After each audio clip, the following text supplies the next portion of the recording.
Hello guys, अस्सलाम वालेकुम। क्या हाल चाल है आपका? कैसे हैं? अल्हम्दुलिल्लाह मैं तो ठीक हूँ, आप भी ठीक होंगे। और मैं आज बना रही हूँ हलवा पूरी मज़ेदार सी। 1 कप मैंने मैदा लिए और हाफ कप मैंने देसी आटा लिया है। तो ये है हाफ कप मैंने देसी आटा लिया।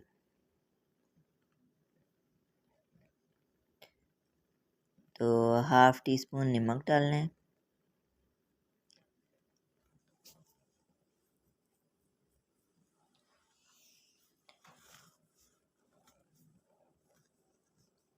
और 1 टीस्पून ऑयल डालना है।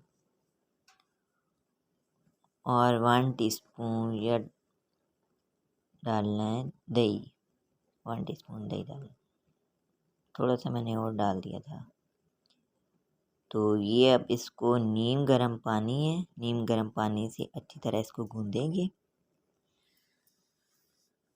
अच्छी तरह इसको गूँधना है और नीम गर्म पानी लेना है, तभी हमारी जो पूड़ी होंगी ना वो क्रिस्पी और सॉफ्ट बनेंगी। तो इस तरह हाथों की मदद से इस तरह आहिस्ता आहिस्ता इसके बीच में डालना है पानी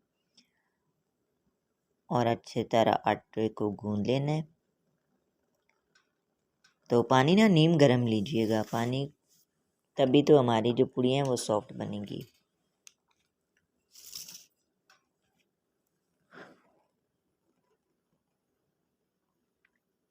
10-15 मिनट तक आटे को इसी तरह गूँधना है। जब आटा अच्छी तरह गूँध ले तो फिर उसके बाद हलवा बना दें साथ। तो सॉरी, ये मैंने रिंग पहनी हुई थी तो मुझे याद नहीं रहा कि मैं उतार दूँ, तो इसलिए अब मुझे फील हुआ कि नहीं, मैंने रिंग पहनी हुई है तो मैंने जल्दी से उतार ली। और अब मेरा आटा सही हाथों से मल मल के गूँधूँगी। तो हाथ अगर मतलब चिपक रहा हो ना तो साथ साथ पानी लगा दें। और जब हमारा आटा सही गूँधा जाएगा ना तो हमारे हाथों से चिपचिपाहट ख़त्म हो जाएगी। तो ये हमारा हो गया, आटा गूँधा गया। अब हम इसको ढक कर रख देंगे 15-20 मिनट तक। और अब मैं बनाऊंगी हलवा।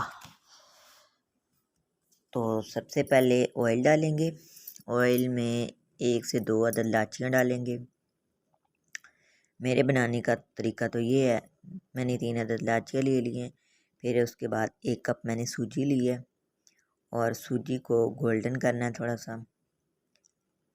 तो अब सूजी को अच्छी तरह भूनना है घी में।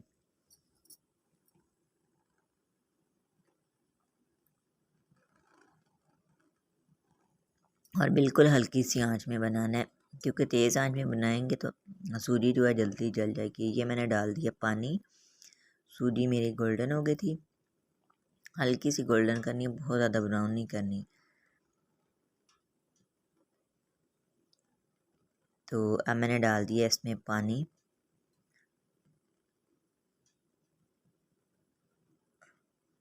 तो पानी मेरा कम था तो 1 कप मैंने और डाल दिया। तो अब इसे अच्छी तरह मिक्स करेंगे सही। और अब इसमें चीनी डालेंगे। चीनी हस्बे ज़ायका डाल सकते हैं, और मुझे पता था कि हम लोग कम ही मीठा खाते हैं तो इसलिए मैंने 2 टीस्पून डाल दी थी। तो अब इसमें डालेंगे थोड़ा सा फूड कलर, जो येलो कलर होता है वो डालेंगे। इसका थोड़ा सा कलर चेंज करेंगे, क्योंकि हलवा पूड़ी का तो हलवा जो होता है वो येलो ही होता है, इसलिए। तो ये अच्छी तरह मैं इसे पका रही हूँ। पहले पका लूँ तो उसके बाद मैं इसमें फूड कलर डालूँगी। तो ये हो गया रेडी। और अब मैंने इसमें डाल दिया है 1 चुटकी येलो कलर फूड कलर। तो क्योंकि जब तक फूड कलर डाले नहीं तो हलवा पूड़ी का वो है ही नहीं कि वाइट वाला हलवा, लेकिन हर बंदे की अपनी होती है। ये मेरा देखें, जब घी हो गया मेरा रेडी। और ये है, साथ मैंने गरम कर लिया था ऑयल। और अब मैं पेड़े बना रही हूँ। तो आटा मैंने थोड़ा सा गूँधा था, मैंने कहा पता नहीं कैसी बनती हैं, तो इसलिए 1.5 कप मैंने लिया था। लेकिन बहुत मज़ेदार सी क्रिस्पी सी बनी थी, दिल कर रहा था और होती। तो ये मैंने पेड़े बना दिए हैं, ऑयल मेरा साथ गर्म हो गया है। तो अब मैंने पूरी डाल दी है, तो इतने मज़ेदार से ये देखो फूली जा रही है, फूली जा रही है। मुझे बहुत खुशी है इस तरह रोटी फूले या पूड़ी, ये देखिए कितने मज़े की फूली जा रही है। तो इसकी निशानी यही है कि हमारी जो आटे की डो थी वो बहुत मज़ेदार बनी थी और पूड़ियाँ भी बहुत मज़ेदार सी क्रिस्पी सी बनी गई। ये जब फूलती है ना तो इंसान को पता चल जाता है कि हमारी आटे की जो डो है वो बहुत मज़े की बनी थी। और मैंने जो भी पूड़ी डाली ना वो इसी तरह फूलती जा रही थी, बहुत मज़े थी। तो ये देखें, ये भी मैंने दूसरी डाली तो वो भी ऐसे ऊपर जा रही है। लेकिन हर बंदी की अपनी होती है। मैंने पेड़े का साइज़ जो है वो छोटा सा लिया था और छोटी सी बनाई थी। तो लास्ट पे जो एक थी ना वो मैंने सही बड़ी वाली बनाई थी। तो प्लीज़ मेरे चैनल को सब्सक्राइब करें, लाइक करें, शेयर करें। और ये देखिए, ये मैंने थोड़ी सी रेड कर ली थी, मैंने कहा एक ये भी देखते हैं। और प्लीज़ कमेंट्स करके बताइएगा कैसी बनी है। और ये है मेरा आज का व्लॉग। ये देखिए कितनी मज़ेदार सी सॉफ्ट सी बनी है। ओके जी, दुआओं में याद रखिएगा। अल्लाह हाफिज़।